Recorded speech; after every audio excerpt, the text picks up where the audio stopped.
آزاد کشمیر کی جو بدقسمتی رہی ہے کہ ہمیشہ سے یہاں جو لیڈرشپ ہمارے اوپر رہی اس نے لوگوں کی ڈیولپمنٹ کے اوپر کبھی فوکس نہیں کیا۔ اگر آج آپ اعداد و شمار کا جائزہ لیں تو اس وقت آزاد کشمیر کا جو سالانہ بجٹ ہے وہ تقریباً 310 ارب کے قریب ہے،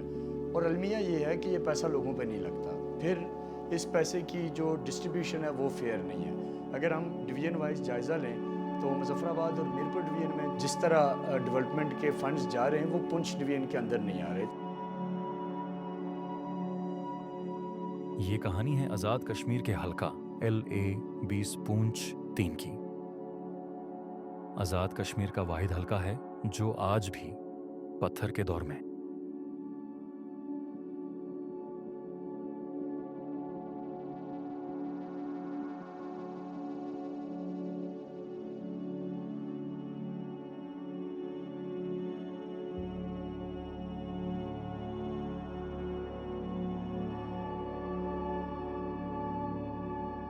یعقوب خان ہمارا وزیر اعظم بھی رہا، صدر بھی رہا، 40 سال ہو گئے اس کو، اس نے یہ روڈ کو دیکھا ہی نہیں ہے۔ ہم کس سے فریاد کریں، کس سے بات کریں؟ ہماری گاڑیاں ٹوٹ گئی ہیں، ہمارا نقصان ہو رہا ہے۔ یہاں سے راولہ کوٹ جانے کے لیے جو بیمار ہے تو وہ بیمار ادھر ہی راستے میں مر جاتا ہے۔ اور روڈ کی پوچھ آپ دیکھ لیں کہ ابھی ملک کدھر کا کدھر پہنچ گیا ہے، اور ہمیں روڈ نہیں مل رہی ہے، روڈ میں کام نہیں ہو رہا ہے۔ روڈ ہمارے پاس ہے ہی نہیں ہے، یہ جو ہے یہ نہ ہونے کے برابر ہے۔ یہاں پہ کوئی سہولت نہیں ہے، نہ تو یہاں پہ ہاسپٹل ہے، نہ ہمارے پاس کوئی اسکول ہے۔ یہاں سے بچے پیدل چلتے ہیں اور علی سے چل جاتے ہیں 3 کلومیٹر پیدل چلتے ہیں۔ یہ جو عوام کے اندر ایک آپ بے چینی دیکھ رہے ہیں، ایک فرسٹریشن دیکھ رہے ہیں، ایک اضطراب دیکھ رہے ہیں، اس کی بیسک جو ریزن ہے وہ بیڈ گورننس ہے، وہ آزاد کشمیر کی لیڈرشپ کا ویژن سے آری ہونا ہے۔ غازی ملت کا یا کیپٹن حسین خان شہید کا جو نظریہ تھا، جو لیگیسی تھی، وہ یہ تھی کہ موجودہ آزاد کشمیر جو آزاد کشمیر ہے اس میں بہترین گورننس کا ماڈل دینا اور دوسرے مقبوضہ کشمیر کو بھی آزاد کروا کے پوری ریاست کو پاکستان کے ساتھ ہلا کرنا ہے۔ لیکن بدقسمتی سے ان کے بعد آنے والی جو لیڈرشپ ہے یہ نہ تو کشمیر میں نظریہ پاکستان کو اس طرح لوگوں کو سمجھا سکے اور نہ ہی یہ ڈیولپمنٹ یا گورننس کا کوئی ماڈل دے سکے۔ گورنمنٹ کی طرف سے میں نے دیکھا ہے یہاں پہ کوئی کسی قسم کی کوئی سہولت ہمیں نظر نہیں آئی۔ اتنی اچھی لیک ہے لیکن اس میں کچرے کی وہ گندگی کے ڈھیر بنے ہوئے ہیں، وہاں پر انتظام صفائی کا کوئی انتظام ہمیں نظر نہیں آیا۔ گورنمنٹ چاہے تو یہاں پہ لاکھوں کروڑوں روپے کا منتھلی ریونیو جنریٹ ہو سکتا ہے۔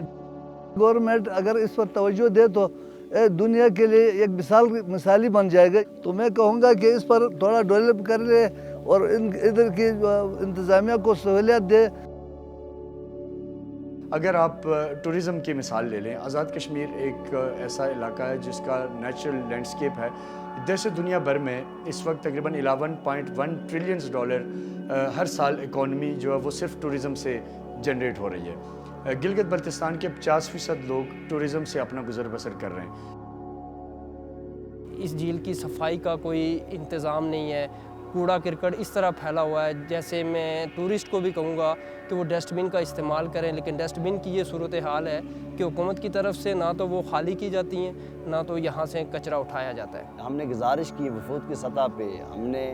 یہ کہا جی کہ آپ اس کی فوری طور پر صفائی ستھرائی کا بندوبست کریں۔ اگر تو ہم غلط ہیں تو آپ ہمیں کہیں جی کہ یہ آپ کا کام نہیں ہے۔ اگر ہماری بات درست ہے یا مانی جاتی ہے یا ہمیں بار بار وعدہ وعید کرتے ہوئے اور ہمیں یہ کہا جاتا ہے کہ جی انشاءاللہ بہت ہی جلد ایک ہفتے کے اندر، 1 ماہ کے اندر، تو یہ باتیں سنتے ہوئے ہمیں 3-4 سال گزر گئے۔ آپ ہمارے ٹورسٹ اسپاٹ کا اگر جائزہ لیں، جیسے کہ بنجوسا لیک ہے تو 44 کنال کا رقبہ یا کچھ کم و بیش کم یا زیادہ ہوگا، اس کے اوپر ایک خاکروب کو محکمہ جنگلات نے تعینات کیا ہوا ہے جو اس کی صفائی اور انتظام دیکھتا ہے، جس کی وجہ سے وہاں صفائی کا جو نظام ہے وہ ابتر ہے۔ اسی طریقے سے ریزورٹس کی کمی ہے، اسی طرح سے حکومتی سرپرستی کے اندر ٹورزم انفراسٹرکچر کی انتہائی کمی ہے۔ 2021 کے الیکشن میں ڈاکٹر عرفان اشرف یہاں پہ تشریف لے آئے تو یہاں کی جو آبادی جو کھائی کلا اور راولہ کوٹ کو یہ پل، یہ جو واحد راستہ ہے جو کنیکٹ کرتا ہے، یہاں سے گاڑیوں کا اور پیدل چلنا بھی بہت مشکل تھا۔ تو ڈاکٹر عرفان اشرف نے اپنی مدد آپ اس وقت اس پل کو تعمیر کروایا تھا۔ اس پل کی صورتحال یہ ہے کہ یہ خستہ حالی کا شکار ہے، اس کے نیچے لگنے والے جو گارڈر ہیں وہ مکمل طور پہ ٹوٹ چکے ہیں اور یہ اب اس قابل نہیں ہے کہ یہاں سے گاڑیاں گزر سکیں بآسانی۔ وزیر اعظم صاحب نے جب دورہ کیا تھا علی سجل کا تو ہم نے ان سے ملاقات کی تھی، وہاں ایک اپلیکیشن جمع کروائی تھی اور وزیر اعظم صاحب نے ہمیں یہ یقین دہانی کرائی تھی بازریہ رشید صاحب کہ آپ کے اس پل کا ہم RCC پل جلد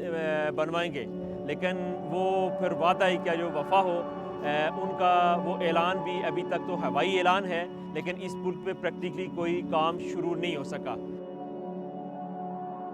میں یہ سمجھتا ہوں کہ اگر آزاد کشمیر میں ایک بہتر گورنمنٹ آئے اور اگر ہمیں کل مستقبل میں جب بھی موقع ملا، آپ یہ دیکھیں گے کہ ہم 4 سے 5 چیزوں کو لے کے چلیں گے اور اس سے آزاد کشمیر کا سارا جو آپ کو نیریٹو بھی بدلتا نظر آئے گا اور آزاد کشمیر کے یوتھ کے لیے بھی چیزیں تبدیل ہوتی نظر آئیں گی۔ میں یہ سمجھتا ہوں کہ 2-3 انیشیٹو لینا بہت زیادہ ضروری ہے۔ پہلا یہ کہ آزاد کشمیر ایک تو نیچرل ریسورسز کی سرزمین ہے، پھر ہمارے پاس نیچرل جو خوبصورتی کا جو لینڈسکیپ ہے، ٹورزم جو ہماری سائٹس ہیں، بنجوسا ہے، تولی پیر ہے، یا اسی طرح آزاد کشمیر کے دیگر علاقوں میں پیر چناسی ہے، نیلم ویلی ہے، یہاں ون ٹائم میں سمجھتا ہوں کہ گرانٹ ملنی چاہیے ان علاقوں کو، اور اس گرانٹ سے آپ بہترین ریزارٹس بنائیں، اس گرانٹ سے آپ جو AJK کا وہ یوتھ جو پڑھا لکھا نہیں ہے اس کے لیے آپ ہاسپٹیلیٹی جو انڈسٹری ہے یعنی ٹورزم انڈسٹری ہے اس کی انہیں آپ ٹریننگ دیں، اور اسی کے اندر رہتے ہوئے آپ دیکھیں گے کہ ہمارے ہزاروں نوجوان آزاد کشمیر کے اندر برسر روزگار آ جائیں گے اور انہیں دنیا بھر میں جا کے دھکے کھانے کی ضرورت نہیں ہوگی، اور اس سے عوام کی بے چینی میں بھی کمی آئے گی۔ دوسرا جو میں سمجھتا ہوں کہ اسکل ڈیولپمنٹ کے اوپر ہماری گورنمنٹ کا بالکل فوکس نہیں ہے۔ اگر کبھی کوئی ایسا پروجیکٹ آیا بھی تو وہ کہیں نہ کہیں کرپشن کی نظر ہو گیا۔ جب ایسی گورنمنٹ آئے گی، جب اللہ ہمیں موقع دے گا تو ہم لوگوں کو ڈور سٹیپ پہ جا کے گورننس کا ایک بہترین ماڈل دیں گے جس کے اندر اسکیم خوری نہیں ہوگی، جس کے اندر کرپشن نہیں ہوگی، جس کے اندر لوگوں کو ان کا حق ان کی دہلیز پہ ملے گا۔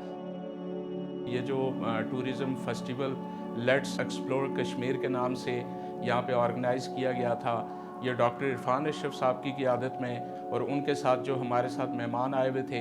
ان میں ملک ادریس صاحب جو کہ MNA ہیں، نیشنل اسمبلی میں ان کی ریپریزنٹیشن ہے، اسی طرح ذبیح اللہ صاحب جو کہ یوتھ اینڈ کامرس کے منسٹر ہیں جو کہ GB سے یہاں پہ تشریف لائے تھے، اور اسی طرح محترمہ ریحام خان صاحبہ وہ یہاں پہ تشریف لائے تھے، اور اسی طرح ان کے ساتھ مرزا بلال صاحب یہاں پہ تشریف لائے تھے۔ بیسیکلی یہ ایونٹ آرگنائز کرانے کا مقصد جو تھا کہ ہم یہاں پہ لوکل جو ٹورزم ہے اس کو کیسے ہم پروموٹ کر سکتے ہیں۔ میرے علاقے میں 50 کروڑ روپے سردار یعقوب کو پچھلے 4 سالوں میں ملے، لیکن گراؤنڈ پہ اب 2 کروڑ روپے بھی لگا ہوا نظر نہیں آئیں گے۔ کیوں؟ کیونکہ ان کا ایک مافیا ہے اکراس دی بورڈ، وہ پورے حلقے کے اندر پھیلا ہوا ہے، اور اس مافیا کے لوگوں کو یہ 5-5 10-10 لاکھ کی اسکیمیں دے دیتے ہیں اور انہیں کہتے ہیں کہ آپ یہ اسکیمیں کھا جائیں، لیکن آپ نے یہ پولنگ اسٹیشن ہمیں دوبارہ جتوانا ہے۔ تو جب تک ہم اس طرح کی جو کرپشن ہے اس سے نہیں نکلیں گے، جب تک اس طرح کی خرید و فروخت ہے اس سے نہیں نکلیں گے، تب تک ہمیں آگے بڑھنا ہمارے لیے مشکل ہوگا، تو ہمیں اس کے اوپر جانا ہوگا۔ ڈاکٹر عرفان صاحب کی بہت بڑی قربانیاں جنہوں نے ادھر ہمیں ادارہ دیا۔ میں نے ادھر یہ بنیاد رکھی تو تقریباً 3-4 لڑکیاں تھیں، تو اب تو ماشاءاللہ یہ ادھر 20 سے 22 تک تعداد ہے۔ انہوں نے ادھر فری دیا، کچھ بھی ہم سے نہیں لیتے، کچھ بھی، وہ فری بھی اپنے پاس سے، تنخواہ بھی مجھے وہ ڈاکٹر عرفان اپنے پاس سے دیتے۔ ہم نے ایک انیشیٹو لیا اپنے طور پہ جس میں ہم نے خواتین کو ہوم انڈسٹری کی طرف لے کے آئے۔ ہم نے خواتین کو گھروں کے اندر ہم نے کمیونٹی سینٹرز بنائے، وہاں ہم نے انہیں مشینیں پرووائڈ کی اور وہیں انہیں ہم نے اسٹیچنگ کی تربیت دی، اور اس سے پھر ڈسپلے سینٹرز بنا کے چھوٹے چھوٹے آپ ایک پوری ہوم انڈسٹری کو قیام لا سکتے ہیں، جس سے بھی ہماری ہزاروں خواتین برسر روزگار آ سکیں گی، باعزت طریقے سے وہ اپنے گھروں میں بیٹھ کے کر سکیں گی۔ جب وہ پہلی بار الیکشن میں آئے انہوں نے ویژنری طور پر ایک ویژن دیا اور اپنے جو کارکنان تھے انہیں ایک پیغام دیا کہ ہم نے اس علاقے کی تقدیر بدل دی ہے۔ اس حوالے سے انہوں نے اپنے ذاتی وسائل سے بے شمار سڑکیں بنائی، راستے بنائے، جو بالکل خستہ اور تباہ حال اسکول کی عمارتیں تھیں ان کی تعمیر کروائی، اور اس کے علاوہ غریب اور مفلس اور نادار لوگوں کے لیے بھی انہوں نے